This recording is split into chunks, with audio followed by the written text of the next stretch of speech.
I think when we're talking about society changing and problems with society, and people talk about politics and they think that that's going to help them, and I don't. But I do believe that there are problems in society and that we should discuss solutions to them. But it, America is a great, amazing, elastic economy, and if you look at, I'm waiting in line to pick up my kid at a expensive private school. I mean, it's such a good school. They had a Halloween party today. And I mean, if you look at my car, it's really a great car. I just got it's an Audi Quattro Q7. And I mean, look at the clouds. I live in Tennessee. It's the greatest place. It's like paradise, and I choose to live here, and millions of people have great lives, and millions of people don't. And I mean, we all make different choices, and we all put out certain energy that brings back certain things to happen in our lives, for better or worse. And a lot of people make a lot of bad decisions, and I've made a lot of bad decisions for sure. But things are really segregated. Like if you take the race issue, for example, there's no racism. I mean, I have lots of black friends, and I mean, if there is any racism, it's black on white racism, not the reverse. I mean, it's actually, I mean, if you're trying to get a job on Wall Street, for example, if you're disadvantaged in some way, like a minority or whatever you want to say, you're gonna have an advantage. The normal white male has a disadvantage. That's a fact in corporate America because of the trends that have been going on. But what does exist, I will say, is class racism, or not stratification, but the people from the upper class do look down on us like plebeians. We are like worker bees, and they really don't care about us. And I say that in the nicest possible way. I mean, I have friends who are part of that strata, but there's something different about, I mean, they're not going to, in most cases, I mean, they're going to speak, they're going to always talk a good game. I mean, none of them are going to say publicly or even privately, I don't care about kittens, or I don't care about starving people. It's not that. They're not actually, they live in these cushy little lives. So they are isolated from all the problems that we're discussing. So it's more like an intellectual exercise for them. So I don't know how much of this, the problems in society, is a conspiracy as much as it is a business. I mean, in other words, they don't have good intentions, but they're not necessarily evil Satanists. I mean, there's that, for sure. There are evil Satanists in the world, and they are very powerful. Some people think Satanists rule the world. Some people think other people rule the world. Who's to say? But there is class warfare, and it's the rich who are doing the fighting. And it's very subtle. You wouldn't, they publicly say, oh, well, we have an NGO, we have a charity. Bill Gates, or George Soros gave $30 billion of his dollars to charity, right? He's helping people. But those charities, what do? They fund activism against the establishment to put people into this other thing where some people want Americans to live better. For example, like medicine, like getting off of prescription drugs and looking at some other kinds of treatments, or making better choices, like with the food stamp issue. They should, like some have said, make food stamps eligible for vegetables and meat, and that's it. You can't get chips, you can't get Coca-Cola, and then this problem would be non-existent, because 90% or something like that of the SNAP benefits go to junk food, things that hamburgers, stuff that, I mean, it's fine but there's so much. What's the difference between fraud, waste, and inefficiency? I mean, it's kind of the same thing. I mean, whether someone is ripping people off or throwing money in the bucket and burning it's economically it's the same thing. So I think all these problems can be fixed. But the problem is the solutions are not going to come from the upper class. And that's a problem because they make all the decisions. They're the deciders. So the solution has got to be engineered solutions. So the engineers are going to decide the solutions, and then they're going to grow like grassroots, like think venture capital, think communities organizing different economic systems or different ways that we think about Halloween or schooling, or like in Tennessee, there are some really interesting models for homeschool. And I'm not against, I'm going into a private school right now. So, I mean, it's just such an amazing school, and it's expensive, but it's worth every penny. I mean, the kids are so happy. They actually like school.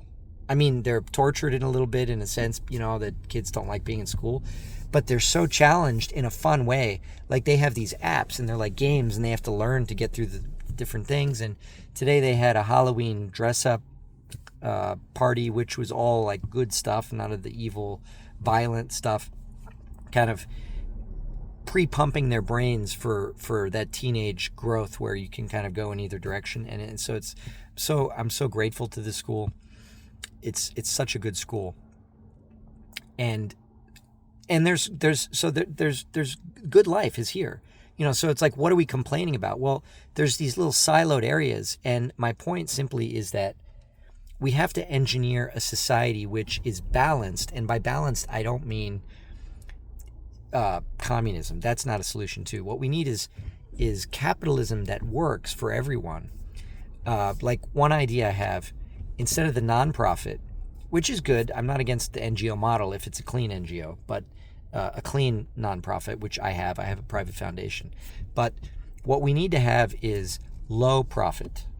Low profit is like the utilities, like infrastructure. Like I think actually banking should be low profit, because isn't it a conflict of interest where the place where you keep your money is just thinking about how many fees they can charge you? I mean, yes, that is a conflict. So low profit is the way to go. And I have lots of other ideas, but at the end of the day, I'm not the smartest person in the world. There are thousands and thousands of really high IQ engineers who can solve these problems. And that's what we need to start doing. And venture capital is doing this to a certain extent, but it needs to be on a more macro scale, like around the whole planet. Solutions for just society, solutions for everyone that are free or low profit. Like it used to be, you used to send a letter. The mail used to be like that. It was like a couple cents to send a postcard. Now it's like, I don't even know what it is to send with a letter. It's ridiculous. But when I send a book, even with Medium Mail, which is a discount, it's really expensive. I mean, it's turned into a whole business. And so I think what we need is a mix of for-profit businesses. Like I don't need to have such a nice car. I mean, car is just a box on wheels. I need an A to B car, right? I don't need to drive a car like this. But it should be in our free society. If I want a good car, then I can work hard or create value and buy a nice car because I want it. I just got tired of driving a clunker. I mean, there were times in my life when I couldn't afford a good car, and I had a car that the tires would always get busted up, and I lived on a dirt road, and I mean, life sucked, and I'm sure lots of other people feel like that.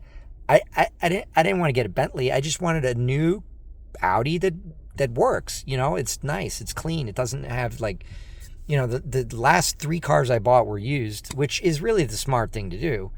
But I just wanted a new car. The other one I crashed, and I have a new car. What's wrong with that? People should be allowed to have nice things if they can afford it and they work for it.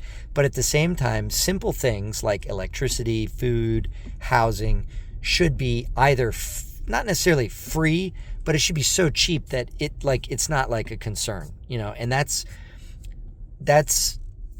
kind of the goal. And we can engineer this pretty easily. I hate to say it, but it's pretty easy to do. But the rich people don't want to let go control, because once that happens, right now we're kind of forced to do certain things because of debt-based currency. So people are forced to go to work at jobs that they don't like, to pay for things they don't need, because they're kind of programmed to do that. And we need to find. So the first thing that engineers need to do is to find a solution that works for everyone, that allows rich people to maintain their sort of, quote, control, right? But at the same time, that's fair to everyone. That's not communism. That's an algorithmic, organic, intelligent system. So I'm not talking about artificial intelligence. Forget all that. AI is not applicable here. What we're talking about is engineering society. Mathematical formulas that can create a system of manufacturing and enough wealth distribution on the bottom, just enough to make people live at a very certain standard of living. Like right now, our standard of living, basically, we should have a standard of living such that anybody would be okay to live like the poorest person. So we should use the poorest homeless bum like a standard, that we should all strive to live like that. Because if all of us live better than that, then that's our bottom line, right? And then we grow up from there. Like we can build on that. And then as far as the aristocracy or the business leaders, the technocrats, the engineers, you want to live in a mansion, work for it, start a project, create Airbnb, build an app, do something useful, plant 1 million trees, feed people, do something that society will reward you with, that mansion or whatever it is that you want. Maybe you want a submarine. That's something I've always wanted. I wouldn't want a plane, but I think it'd be cool to have a submarine and just go around on your submarine. So that's what I see as the future. And that's something that's positive for everyone. So in other words, it allows businesses to continue making their profits, but in a positive way. And what I mean by that is, like, let's take healthcare, for example. The healthcare system currently profits from pain and suffering. I mean, exactly from pain and suffering. I was watching a video, and this is so true. The guy says, a doctor will never tell you the health benefits of fasting, because if everyone knew how powerful and healthy fasting is, we would not need any doctors. Because for thousands of years, people have been fasting. It cures disease. It regulates your weight. It balances your hormones. There's all these benefits of fasting because your body starts to produce these natural enzymes. And I think that's really well said, because, yeah, there are all these solutions, but the healthcare industry wants you to be alive just enough, put you on a respirator that's going to start racking up the bills. They don't want you to die, because then you can't continue paying the bills. They want to keep you alive just long enough just to reach that maximum, that optimum, that global optima, that they can take millions of dollars from your insurance, charge you hundreds of thousands, and keep you alive another 2-3 years when you have a terminal disease. That's the big bonus for the CEO, when you can have thousands of people in that optimal state. So how do they put people in that optimal state? They give you junk food and football and TV advertising, chemtrails, air pollution, water pollution, fluoride in the water, whatever.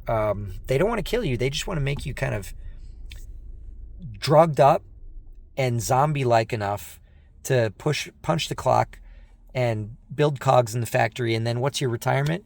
You get to watch TV and go into a nursing home, which is really expensive. And then your kids will be paying off the debt for 20 years. And then the cycle continues, have 10 kids and so on. So life goes on for these companies and their profit.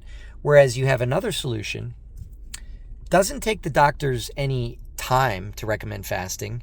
It's basically free. They can have some framework and training and whatever. That's the future. So there's going to be profit, but it'll be positive profit, not like currently it's almost like a vampire type of system where the elite are just sucking the value and blood from the lower classes. So we've got to move into a hybrid intelligence system, which will benefit the elite too. We've got to give them, let them have their mansions. We're not going to have another revolution, right?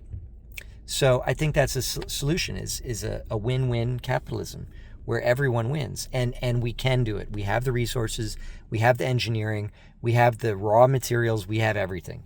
So let's do it. Let's manifest a civilization where we all vibrate higher. All of us, meaning the richest person and the poorest person and everybody in between.